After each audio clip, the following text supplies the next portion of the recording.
Joined now by Herculez Gomez to mull things over. Herc, it looked as if it was going to be relatively straightforward, didn't it? Decision day. Just a couple of issues still to be sorted, but lo and behold, what storylines we have? We have to start with the Western Conference and the fact that the Los Angeles Galaxy are on the outside looking in. It'll be RSL who've taken the sixth and final playoff spot. Almost hard to comprehend how this happened, Herc. The Galaxy, all they had to do was win on the final day against the Houston Dynamo, a team, of course, who had nothing left to play for. They had it all in hand, leading 2-0 at halftime. What on earth went wrong for the Galaxy, Herc?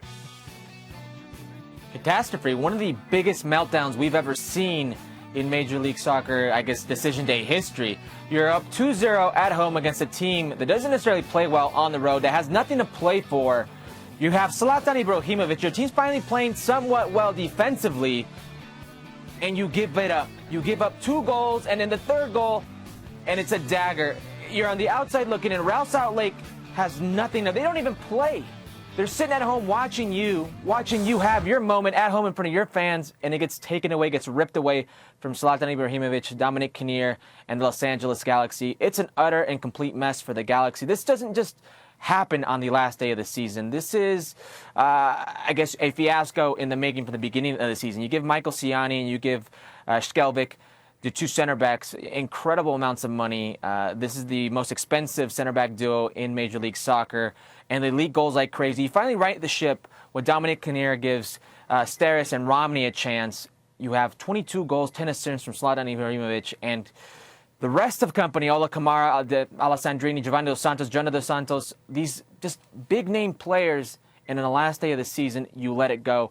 It's one of the most epic, I guess, failures, front office failures that you can pretty much count on in recent memory. Yeah, it really beggars belief, because you say some of those Achilles heels of the Galaxy's coming home to roost. It looked like they had righted the ship of late under Dominic Kinnear, but it all unravelled on final day. And it leaves us wondering perhaps what the future is for Zlatan Ibrahimovic. I think he may have played his last game for the Galaxy, but whether he has or not, what's the legacy of Zlatan this season? He was a hit, but his team really wasn't.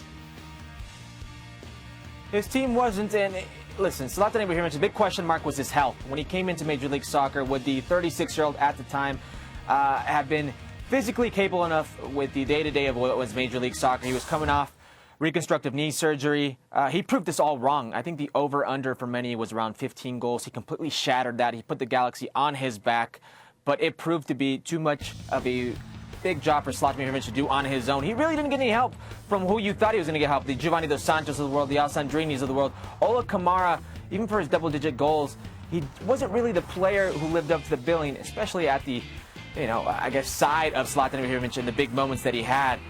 I think we have seen the last of Zlatan Ibrahimovic. I think $1.5 million per year. He realized his worth. Unless he gets a massive payday, I think we've seen the last of Zlatan Ibrahimovic in a LA Galaxy jersey.